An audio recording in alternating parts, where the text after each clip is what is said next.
And welcome back to episode 111 of the Weekly Tech Rant with me, Jay. And me, Carl. So we're recording this episode 111 on the 11th day of the 11th month.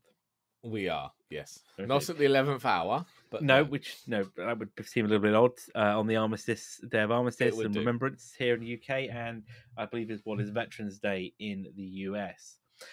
So we have a interesting show for you this week. Pretty much dominated by the Twitter dumpster fire meltdown. Yeah, I mean, the other word to describe it we really can't say on air, so we'll go with dumpster fire. I mean, yeah, what a week. What a week it's been. I mean, there's several tech stories here, and we've had the US midterm elections, haven't we, which have didn't quite turn out as all the polls were going to indicate, which is probably not a bad thing. There's been, all kinds of updates across, the political spectrum, and yes, Twitter dominates from both sides as well, and how that's going to go. But first, we've got some other stories in the mix as well. So let's kick off this week's first story with an update on the Digital Markets Act, then, Carl, which is obviously following piece last week around the USB-C. Charging well, won't they? Yeah. Do we get any ports at all? But if we do, they will have to be USB-C. So, they will. But obviously, following on from that, there was obviously more to the Digital Markets Act than just we need to put USB-C on everything. So there was one around third-party app stores, wasn't there? Keeps coming back, doesn't it? Touchy subject, yes. And it was obviously not an official statement, but there was a comment from one of the EU officials, Gerard de Graaf, basically saying, if you have an iPhone, you should be able to download apps not just from the App Store, but from other app stores or from the internet. He also shared that we should expect the consequences to be significant if they don't comply. But it's going to be a while before we hear about this, isn't it? So the EU are going to be classifying tech companies into tiers, aren't they? And each of these tiers are going to have different rules and regulations they need to comply with, as well as different timelines to implement those. But I imagine we can expect Apple to be in the gatekeeper tier, which is going to have the most stringent rules attached to it. But obviously, they're not announcing the tiers until I think next spring. And then if they are in a gatekeeper one, they're going to have 6 months to comply. So I imagine we're going to get some updates from Apple around WWDC 2023, aren't we? About how this is going. Look, it is a touchy subject. And we had this whole thing with the Epic piece, didn't we? We did. Around side loading there. Oh, Apple allows you to side load on a Mac. Yeah, they do. But the Mac is a slightly different ecosystem to the phone, isn't it? People who say, oh, you can't sideload on an iPhone. Well, you can sideload apps on an iPhone. If you're using a mobile device management platform or UEM platform, you can sideload applications. But the worry, a phone is such a personal object, isn't it? There's so much personal data on that device. Having some control over software having control over software full stop is key. Of course, dodgy apps get through the App Store. It happens all the time. Apple and Google, to be fair, crack down quite heavily on them, don't they? When they do, yep. But the whole point of having the app stores is to have regulation. And again, like with the Google side piece, Google themselves, they don't particularly like sideloading either, I think, to be fair. Of course they don't. The whole Google Play Protect, isn't it, that they have in the store to try and mitigate malware and other issues there as well. They want to have some control over that environment. And you introduce unsanctioned applications, there is always a risk. And it also to me sinks a bit like, well, you can't have a good thing because if you're too successful, you get slapped down. And that's what kind of makes me feel with the App Store here. And Apple makes so much money in the App Store. This is not going to be an easy pill to swallow if that's the case. No, it's not. And I'm kind of two minds. I like to see some competition. Definitely competition is good, but do we need it at the App Store level? Yeah. Or are we better mandating that submission processes, what they do, appeals and stuff are more are transparent, not more are transparent, and they have to apply by a certain set of rules when considering whether an app should be removed from the store or kept in the store. you're right. And you say competition in the App Store. I mean, see, that to me doesn't. I'm not saying you say that, but the competition piece of an App Store makes no sense to me, because you're not going to have different apps. Developers are going to create apps for 2 different platforms, Android or iOS.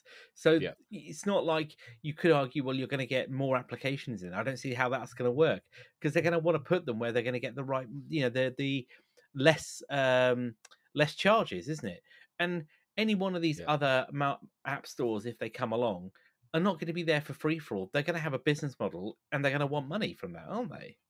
Of course, they're not going to be doing exactly, the generosity of their heart. I mean, you've got other stores on Android. I mean, Amazon is one of those, isn't it? Which is terrible, though, to be honest with you. Which is a terrible store. Yeah. You're right. And most people who buy an Amazon tablet then want to actually go and kind of put the Google Play Store back on. But I think ultimately you've got decisions being made here by people who don't understand the nuances of it. Of course. And whether it's Amazon App Store, whether it's a Google Play Store, whether it's whoever it is, having that choice doesn't necessarily mean it's going to be the right thing. And like we're just saying, the business model is there that they're not doing it out of the goodness of their hearts, as you say. Another app store is there to make money, isn't it? Ultimately, yep. And my also thought is what happens when there's the first big major security breach due to an poisoned app store here, poisoned well. Well, it'll be Apple's fault, surely. Oh, of course it will be. Or Google's fault for allowing a third party. It won't be the App Store's fault, or not perceived as that. No. Not to the end user, anyway. Yes. No, like I said at the start, of course you can do it on Mac. But the thing on a Mac, actually, by default, it doesn't let you do it out of the box. You have to turn a setting off that allows it to basically have untrusted developers to install. Which is the same as what you have on Android. Yeah. So it is, again, it's not, for all the people that say, oh, you can do it on Mac, it's not that straightforward. But I just, look, the DMA has got some really good items in Definitely. it. Some of the bits that they're looking to do with it is great. The other parts of it, it's just like, you can't have a nice thing, isn't it? No. But anyway, talking of nice things then, have you got a spare $600 floating around? Why I have not, no. Well, first of all, you might need $1,200 because you're going to need first $600 to buy your PlayStation 5, and then that other $600 is going to allow you to buy the PSVR 2 headset, which is coming out next February. Then is it February 22nd next year? Then for $505, was it $599? No, $549, €599, £599, which I don't get. How are we cheaper all of a sudden? Who knows? Shh, don't let Sony know. Or 74,000 yen. Or 74,000 yen, exactly. And that doesn't get you everything, though. That gets you the headset, a pair of Sense controllers, and stereo headphones. But if you want a charging station for your Sense controllers, that's another $50, €50, £40. Oh, so I was right then. I wasn't too far off the mark. No, exactly. So, I mean, pre-orders start this month on the 15th, and as you mentioned, it's out in February 22nd, I think. And it does look very good. It looks like a high-end headset, but clearly Sony aren't subsidizing this. I reckon I don't think they're making any money on it, or very little on the hardware. I don't think they're subsidizing it. I mean, you've got it's 4K, 120 hertz HDR OLED screens in it, so it should look fantastic. It's got inside-out tracking like Quest 2, so no need to have lighthouses or external lighthouses or cameras. So the hardware looks good. Now the software part. So the original PlayStation VR had 500 games, but no, you won't be able to use any of those, because it's not backwards compatible. And Sony's answer for that is PSVR games are not compatible with PSVR 2 because PSVR 2 is designed to deliver a true next generation VR experience. I'm not arguing that one. New games will give you that new experience. Let us play the old ones you've already invested in.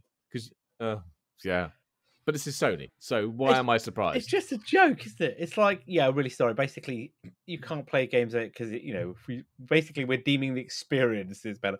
I mean, that's a bit like saying, you've got your Quest. Was it your Quest? VR Quest 2. Yeah, I'm sorry, you can't play any games that were released before that thing came out because the experience won't be the same.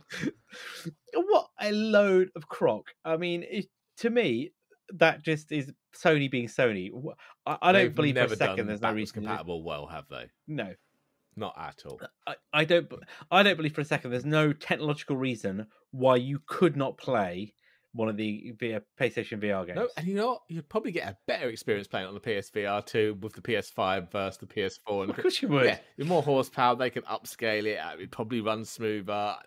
There's no reason they couldn't do it. They just don't want to do it. No, so some of this, was it those 11 new games that they've announced? There's the launch titles, aren't there? So you've got the Horizon, the launch titles, I should say. Call of the Mountain, which is part of the Horizon Zero whatever series, isn't it? They've got Resident Evil 4 and 8, and obviously No Man's Sky, which is a big one, already supports it. What I want to know, No Man's Sky is obviously already available for the PlayStation 5, I believe. Yep. Are you going to have to rebuy it to get the VR version when they give it away for free on the PC? I suspect you're going to have to buy a special VR version, but I mean, I could be pleasantly surprised. Knowing Sony, I think he'll end up doing that. And you know, when I looked at those list of games, apart from that, you say that Horizon, one, Call of the Mountain. The only one that leapt out that I recognised was Jurassic World Aftermath Collection, which was like, what the hell is that? And Cities VR sounded good. I've seen some footage of that for the Quest 2, and it did look pretty good if you like your SimCity. Is that the building game? It's like SimCity, yeah. But Cities, I think I've got a copy of it from about 10 years ago. It's been out for ages. They keep bringing out expansions. They brought out a VR version for Quest and PC, I don't know, 5 or 6 months ago, I think. Might not even been that, but it did look pretty good. It's on my list. I might actually go and buy it at some point. The Jurassic World Aftermath one, I had to look at the some of the pictures. That's on the Switch today. Jurassic World Aftermath Collection. It's on the Switch. Is it? Okay, I'm just having a look at what that one actually. So the graphics are not quite what you might expect. Oh, I've got this one for the Quest. Quest 2. Yeah, I've got it. Actually, it's all right. So, it's quite good. It is still quite scary, even though but they're like it's cell shade kind of graphics, aren't they? That's it. Yeah, that's what I was thinking. That's it. I couldn't think of the name of it. Yeah, me and the kids have played that one. Scared the bejesus out of the kids. Even me, it's quite scary, even though it's not realistic. Is it the old jumpy Resident Evil style horror? Of course it is. Yeah, you hear sounds in the old vents and stuff, and yeah. That was a bit like playing what's it, Alien Isolation? Yeah, that one when it came out. That's the one. That suspense horror. That's the word, isn't it? Yeah. Just you can hear it, and you can see the and the music just subtly changes. You know, something's coming, but not from where or when. Yeah, and then what? Turn around, it's there. I was like, Buh! But that doesn't require PlayStation 5 and 4K OLED. No, that works on the Quest 1 and 2, I believe. So that works on a mobile level hardware. That's what I mean. It just is a little bit dicey. Sony, I just think they're shooting themselves in the foot here with this VR thing, aren't they? It could be so good, but it's all around the software. It's all about the titles, isn't it? See, I'm interested in the hardware. And could it be a reasonably priced one to plug into a PC and become a VR headset for DCF? But I don't know. I mean, 500 on a high-end headset. Obviously, in comparison to the console, £529 is ridiculously expensive to plug into a £540 console, whatever it is. But if you're plugging it into a £2,000 gaming PC, I mean, the Quest 2 is what, 400? What's the Valve Index? 1,000? Yeah. Oh, the Index. Oh, and that's not as high a spec. If those specs are a 4K 120Hz HDR OLED screens, much better tech in it than what's in the Index. So if I plug that into a PC and get a really good experience for 540 quid or whatever it is, 530, I'd consider it. That's what I'm saying. The Index is kind of like the gold standard at the moment, isn't it, for VR on a PC? And alongside the Rift S and the G2, they kind of all have their plus points. But you're right, the Index kind of sets the bar. It's just an all-round good package, The Reverb, I think, has got the highest resolution, which is I think 2160. Yeah. But yeah, you're right. They're not cheap. It's a kit. No. So I don't think you're right. I don't think Sony are necessarily making money here, but they're not losing any. 100. Yeah, they're not losing any. But yeah, it'd be interesting to see what next year when they come out, what the reviews are like on it, and whether any more software titles launch with it as well. Just curious if people are willing to spend that much in VR, because that's not a casual, or sorry, in Argos, I just bought it, casual kind of price, is it? Are they not already invested in a decent VR on a PC? Well, I don't know. It's a good question. Good question. Yeah, well, we'll see. We'll see. We'll see if Sony actually released numbers about sets, headsets sold. I wonder whether they will or not, though. Not sure. They're not going to be huge, I don't think. And that price range, quite possibly not for people who have already spent a considerable amount on a PlayStation 5. Oh, God. Yeah. It'd be interesting to see. But to get the best out of that, if it was on PC, you're going to probably need what's coming out next, then, won't you, to go alongside it? Well, yes, I did watch this event, and while the event was a bit cheesy and hokey and very media, the actual hardware and the stuff they showed sounded very, very good. So this is AMD's was it 7000 series? So the 7900 XT and the 7900 XTX, their new RDNA-free graphics cards. I mean, it was some exciting Very tech, nice. and we'll leave the price to the end. I think you'll be surprised, especially compared to Nvidia. But and I'm not saying these are going to be as fast as a 4090, but we'll discuss that later. So this is based on their CPUs. They've gone with a chiplet design. Yeah. So rather than one big monolithic chip that's very expensive and built on 5 nanometer or lower, they split this one up. So they're going to use 5 nanometer for they're calling it the graphics compute die, which is the main bit that has the graphics hardware, the compute hardware, the building blocks for display and media engines and all that kind of stuff. So that's going to be built on 5 nanometer, allowing that density, lower power consumption, higher clock speeds. But then for the actual memory controllers, they've built something called a memory cache die, which is built on 6 nanometer, which is obviously cheaper and larger. But in each of those, and they can have up to 6 of them on a slab, next to your GPU core. They house 16 megabytes of Infinity Cache, as well as a 64-bit GDDR6 memory controller. So obviously you can have up to 6 of those, giving you my mind's gone blank now. 384-bit, isn't it? And 96 meg of Infinity Cache. That's right. Yeah, for each of these ones, obviously they'll take or add, more cores to fit the profile they want. But it looks pretty good, and they were chucking some big numbers out, weren't they?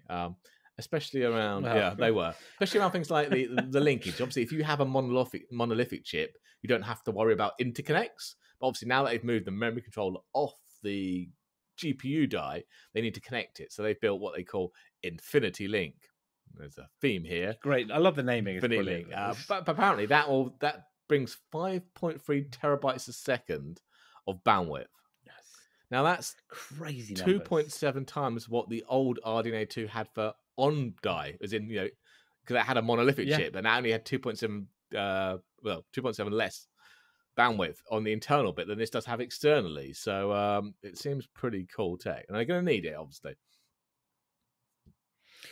These cards are, I mean, as you say, we're not comparing like for like here. It would be unfair to say that. As you say, Fortnite, but the architecture here is, as you say, the architecture, the performance pieces around them, are stunning. The DDR6 memory. As you say, the interconnects there, 5.3 terabytes a second, up to 61 teraflops across the chips. I mean, these are crazy numbers for a GPU. They are absolutely crazy. And again, obviously, this is a lot of it is marketing hype, so to speak. Yeah. You're not realistically going to get some of this, without specialized performance and applications, but for bang for buck, I mean, we haven't talked pricing yet, but just pure on what you're getting out of the box. I mean, they were chucking some numbers around, weren't they? So they brought in other parts. It's obviously not just the chiplet bit; it's the new architecture. And they brought in a new dedicated AI processing, haven't they, into the consumers for GPUs for the first time with AMD. Obviously, Nvidia have had it for a while. They're slapping. Is it 2 AI processors on each compute unit? And I think you can have up to 96 compute units on the XTX. And apparently that's 2.7 times performance increases. They've mentioned 50% more performance per compute unit in ray tracing, though I don't think that's going to compete still with NVIDIA's, if I'm honest. But we'll see when it comes out. They've also done some interesting stuff with power saving. So they've decoupled the clocks on the chips. So we've got the shader parts, the chips that handle the shader parts running at 2.3 gigahertz, and the front end bits running at 2.5. And apparently this will provide up to 25% power savings. and obviously allowing other parts to clock up speed. I was going to say, because the front end clock, they reckon, has a 15% increase. 2.5 versus 2.3. And well, looking at their quoted power specs for these, we've got the XTX showing 355 watts, maximum the XT at 300 watts. Doesn't require any special fancy 12-pin combustible connector that likes to blow up and melt, like the 4000 series. They did take some cheap pot shots at that. I mean, I laughed, but it was cheap. Oh dear! But they're bringing other Wizzy tech. They're bringing DisplayPort 2.1, which gives you 54 gigabits a second of bandwidth on a cable, 12-bit color. It'll do up to 8K 165 megahertz. Sorry, hertz, not megahertz, hertz, or 4K 480 hertz output on those DisplayPorts. Now, NVIDIA only do DisplayPort 1.4, which is a lot less. Though, I mean, let's talk a little bit about what the performance is here, what the engine can display up to. So they've gone big, haven't they? They go big or go home here, haven't they? With the output. Well, what they were saying really is that, or alluding to that, while you have the power of a 4090, you can't actually output that because you're handicapped by DisplayPort 1.4. Yeah, to the monitor. And they're saying, well, obviously, because they've gone 2.1, there's none of that problems. They can get up to those ridiculous frame rates and actually see those on a monitor. Well, I don't know if I can. Yeah, so they're saying, was it 8K 156 or 4K 480? 480. And I didn't have all the things down, but I'm sure they were saying things like 1440p at 900 or was it 1080p at 900? It was some ridiculous numbers. Yeah. I mean, you're right. You could. There is, you could theoretically use that for something. But I mean, thankfully, Samsung at the same event announced that there's a first 8K ultra wide, haven't they? The Neo G9 Odyssey. Although it's not really 4K, not really 8K though, is it? Because it's an ultra wide. No, so it's really 5 or 6K or somewhere around there, or more like 4K possibly. I can't remember what it was. It's semantics. We're not going to let that. It looked amazing, or sounded amazing. But nobody's got any 8K content. You can. Well, it's a good job it's not really 8K. Where are you getting it? My argument is like, where are you getting this 8K content from? Because it's like there is no 8K content. Well, you're going to create it yourself, obviously, because they've slapped on some new encoder engines, haven't they, as well? It'll do simultaneous encode decode of AV1 and HEVC up to 8K 60. So you're going to be creating your own somehow. Somehow, that's the question. Somehow, but no, I mean, unbelievable. I mean, these cards are looking amazing. AMD, there's no argument, that AMD cards don't offer you high-end performance, especially with the 7900 XTX. It's not a 4090, it's not like I don't think from pure grunt, and obviously it doesn't have the DLSS kind of stuff. They're bringing out a new similar one in next year for AMD, which the cards will support. But the pricing, it's true. As I say, let's talk about the pricing, because this, I think, is actually where the real value of these cards comes in. So can we remember what's the 4090 started at, was it $1,600? And the one left 4080, the 16 gig one, starts at $1,200, does it? I think that's about right. Yeah, so 4090, you're right, 4090 was 50, basically just shy of 1,500. Oh, was it 1,500? Yeah. Or in pounds was 1650 basically. So yeah, you're looking. Let's call it 16 to be straight. Yeah.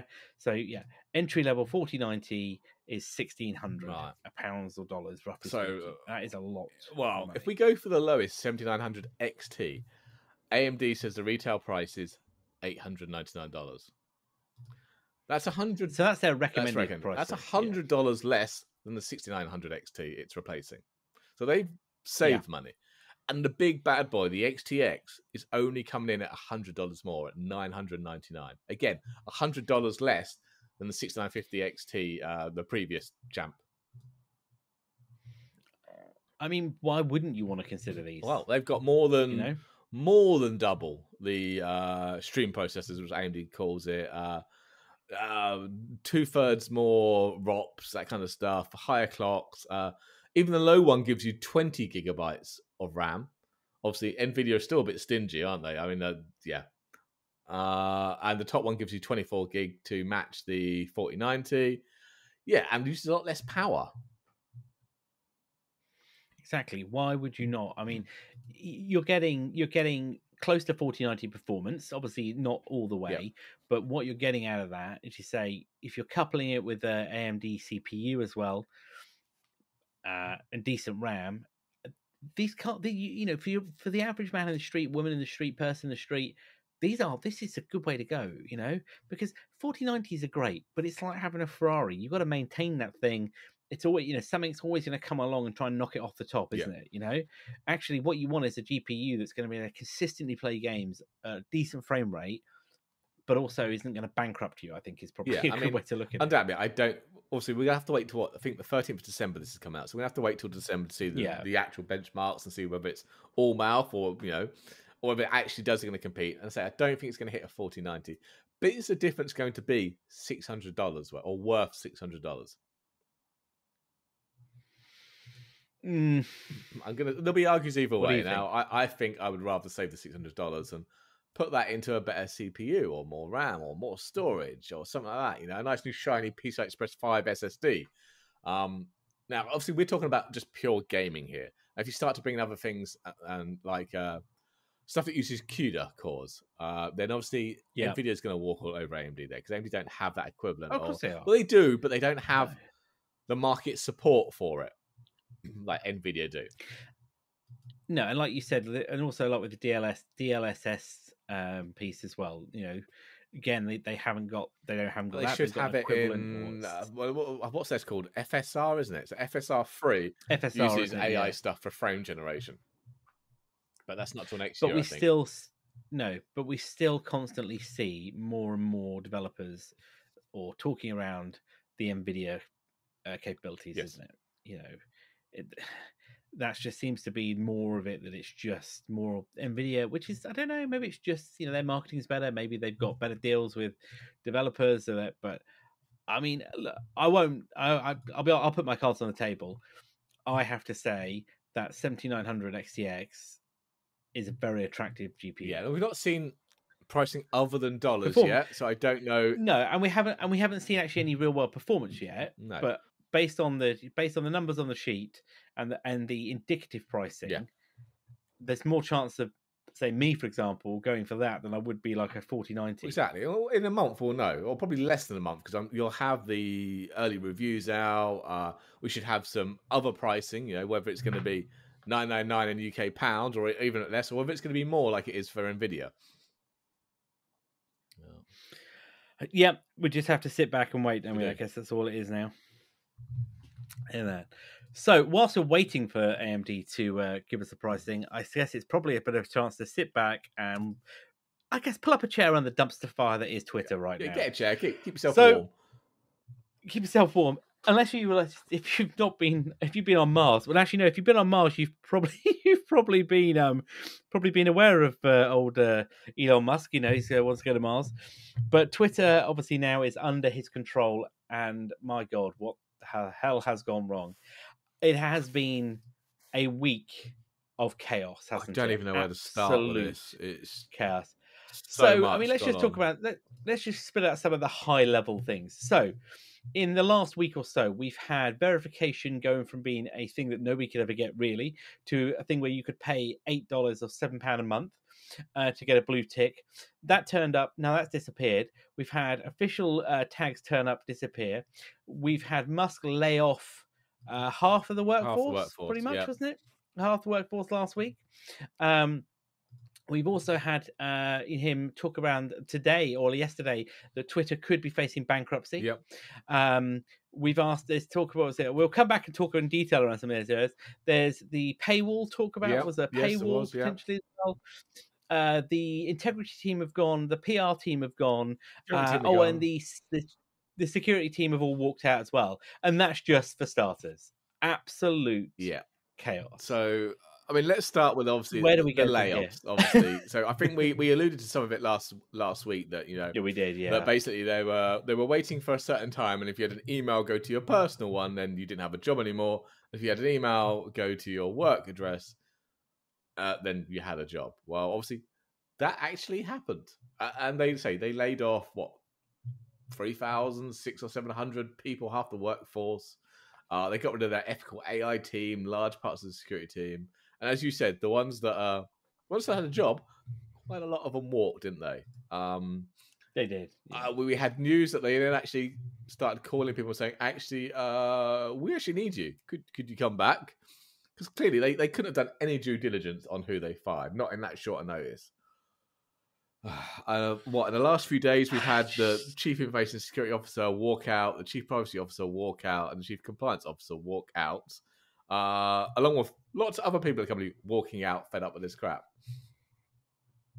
Yeah, but the worry, though, if we just hover for a second on the Chief Security Officer and that team there's a real worry now, though, that Twitter could fall foul of the FTC, the Federal Trade Commission. So you've got to remember that Twitter is under an agreement with the FTC, which in 2011 accused them of big failings around their cybersecurity principles that allowed people to get access to the internal data and tools. Yep. So Twitter has to maintain and establish and maintain a comprehensive information security program that has to be audited every 10 years. Yeah. So if they haven't got anybody in charge of that team in place, how do they maintain compliance with that? Guess as good as mine. I'm sure Musk has an and answer. they can be fined. They can be fined millions. I say, I'm sure Musk has an answer, and he's thought this one through. Yeah. It just is nuts. I mean, his view on letting people go, wasn't it? So was that Twitter was losing, was it 4 million a day or something? Wasn't it 4 million a day? And he's, he basically had to plug that hole somehow. And the other part was that haven't they given them an extra 3 months severance or something, or 3? I can't remember how much it was, but he's saying it was 50% more than that. But he's fallen foul of regulations everywhere. Regulations everywhere. Basically in the UK, if you're firing more than 20 people in a layoff, you have to give notice. He didn't do that. He fired them. There's a consultation as well, doesn't there? The first, consultation. I think in the US there has to be a consultation. In California, there's laws around that as well. In Africa, they've shut the only African office they had. He's just also told them they've got to go back to work, isn't it? Twitter there's no more work from home for Twitter. Some of these people were employed exclusively on work from home contracts, and now they've been told basically, so unless it's approved by him or they have some actual medical reason that physically stops them from getting back to the office, they're expected to, as of now, basically be in the office a minimum of 40 hours a week. And what does he say? Oh, this is a great one. If you can physically make it to an office and you don't show up, resignation accepted. What? Oh. Yeah, you might say that, but I don't think that's how things actually work. No, regulators are going to have. What I don't understand is that him saying that if they're not back in the office, it's like, what? So that's how you're going to plug the revenue hole, is it? By having people like bums on seats in debt? That's not going to fix your problem. That is not going to resume. That's going to piss people off. And people are going to resign and go look for other jobs. And sorry for apologies for the language there. But it's a very heated topic, and I don't disagree with you. You can't fire 3,500 people. That's what's going to plug your hole, because ultimately what costs businesses money is people. Given the market that Twitter operates in, which is ad revenue, isn't it?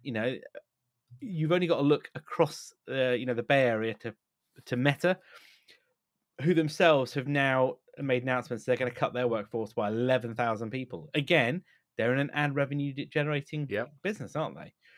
Twitter, I think, is in a worse situation, and if they don't get compliance fines here, which I will be surprised, advertisers are not renewing the advertising deals. Well, no, because he's annoyed all of those, isn't he? You've got this crazy stuff going on with the verification process. Oh. I mean, that's just a car crash in itself, isn't it? I mean, how many rollbacks have we had in a week? I mean, I know he initially announced it, didn't they? It was $30, and then, but anyway, $30 to get you Twitter Blue that included a load of other things like less ads, not no ads, less ads. No, editing, and you get a shiny blue badge that says you're verified. Okay, he then dropped this ultimately down to $8 a month, but that's that blue verified badge that media celebrities and official organizations and governments have. But now you can buy that for $8, okay? But it doesn't actually do any verification. The only thing it verifies is you have a working credit or debit card. Obviously, this caused mayhem with impersonations, didn't it? Impersonations of him, quite a few. Impersonations of other organizations. Musk then tried starting to ban impersonation accounts, didn't he? Especially parody accounts of Musk himself. If they were of him, he was rather upset. He was, but so much for the free speech, as long as it doesn't affect him. What did he next do? Oh, then he brought out the official badge, didn't he? So you now had the blue verified, and if you're an actual previously properly verified person, you now have an official badge. But that lasted. So that's like government officials, isn't it, or businesses? Exactly. But that lasted 2 or 3 hours before that was pulled. But they're still there. So I'm looking at Twitter right now. No, it's because it's come back today. Here we are. It was pulled. So Asda, for example, British supermarket Asda, they've got a blue tick next to their name, and then underneath their name they've got the grey tick, and it says official. That came back today, apparently. So yeah, he pulled that, and then now, as of today, I don't think you can actually buy Twitter Blue anymore. That's been I don't think frozen. You can, no. But yeah, the official badges have now reappeared as of a couple of hours ago, I believe. But some people who bought Twitter Blue now don't have their official badge. It's been a car crash. I mean, and then it has been a car crash. It just absolutely gone. And then, like you say, the ethical AI team have gone. So the people who were trying to stop the bots, weren't they? Yep. And all the misinterpretations, they've gone. It just is nuts. And like I say, the bankruptcy piece, which was yesterday. Oh yeah. He said in an email to staff, he said that the bankruptcy isn't out of the question. I mean, is this just the way for him to basically recoup the money that he's lost? I mean, he would have been cheaper just paying. Was it the $1 billion to get out of fine, it? To get out of it. Yeah. It would have saved people's jobs and lives, and saved him the utter embarrassment, I'd call this, because it's not been a good look, has it? No. I mean, 2 days ago, he sold $4 billion worth of Tesla stock. Wow. And I bet that made the Tesla stock drop as well. Well, unfortunately, I read an article that I wish I could remember where I bookmarked it, but it was along the lines of how Musk, Solar City, the other company. I sent you the big leak from. Yes, not the leak, that the was. Timeline Thank you. Yes, from, it was. A media press person, wasn't it? She's been reporting on it for years and years. That was it. And so that was it, wasn't it? That basically he got Tesla to absorb Solar City, wasn't it? And merge them to kind of hide the debts and that. And then wasn't she saying that it wouldn't be surprising if Tesla ended up acquiring Twitter? Yeah. And to kind of, sign the deal and hide the profitability issues and that kind of things like that. It just is nuts. I just feel for these people, the good people at Twitter, who have lost their jobs, or those that feel that they have no other position but to lead the company as well. Yeah. And given Musk's run-in with the FTC, the SEC, there are going to be massive repercussions for this. This is, he's not above the law, above the law at all. And if he goes down the other road of trying to put it behind a paywall, which is one of the other things, wasn't it, that came out? That's not going to work either. That is not going to work. Not paying for You're Twitter. just going to kill it. No, I'm not. I love Twitter. It's the only social media I use apart from LinkedIn, but I don't really class that as social media, I suppose. No. It's just nuts, I look at Go On There Now, and I was on earlier, and I just was like, why am I here? All the people I like to look at, all the information I want to read, it's just a car crash now of people like, I'm leaving, or it's, I don't want to be here. Off to Mastodon. If I hear another thing about Mastodon, I think you and I should probably take a look at Mastodon and come back and do that as a even some of them are going back to old-fashioned forums, aren't they? Well, yeah. I mean, so a good example of that is Marcus Hutchins, Malware Tech. He, as they started up his own forum. Yep. Invited 200 people who could join. It's cybersecurity focused, which had a look at. Quite good. And it's great, like you say, old school forums, fantastic, isn't it, to get in there and have a look at it, some of the conversations that are going on. And I won't lie, some of the information I've already read is like, wow, actually, good resource. I'm going to sit here and listen. Yeah, I'm going to be like, just follow this on, because there's so many good things in here that I want to and I can learn from.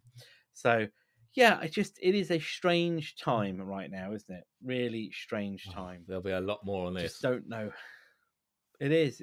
This is not going to give up anytime easily. It is, a dumpster fire. It's like, it's just people set tires on fire. And it's like that kind of. They take a long time to burn out. They do, yeah. It's not going away. So then, before we finish up today on a slightly different show, because we were talking the other week on the rumor mill. On the Nvidia story, and we have one rumor this week from the rumor mill. So let me fire up the rumor mill, check everything's open. Let me have a look. Hang on a minute. So, opening the rumor mill door this week, there is only one story on the map. There is. It'll be a short one. We obviously what a story we talked about them. Was it unlaunching? Didn't we? They launched the 4080 16 gig and the 4080 12 gig, and then they unlaunched the 4080 12 gig because it wasn't really a 4080, not even close spec wise. Anyway, we thought we heard the last of that one, but the rumor is now, according to Copite 7 Kimmy, he's quite a good, quite a good leaker in the graphics card market. So that 4812 gig is now coming back as a rebranded 4070 Ti. I see, the problem I've got with it is it's not really even a 4070. It's not like it can compete with the 3070, is it? Realistically, I mean, it was just a bit worse, or on par or down with a 3080, wasn't it? So what do you get? Yeah. So realistically, what is it you're getting here? This is how do we rebrand all the stuff we've already made to sell the cards that we now are piling up in a warehouse? But if they're branding this as a 4070 Ti, how bad is the 4070 going to be, and the 4060s? Is that just not going to be a nerfed version of this to make it even worse? Maybe. And obviously, in light of and what's the pricing going to be? We don't know, but I suspect it's not going to be great pricing. And obviously, in light of AMD's announcement and AMD's pricing, I was not expecting to rebrand this as a 4070 Ti.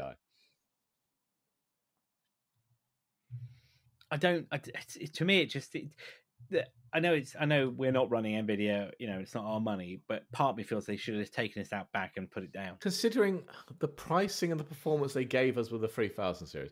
Now I know very few people ended up paying that price because we had the global chip shortages and all the scalping going on.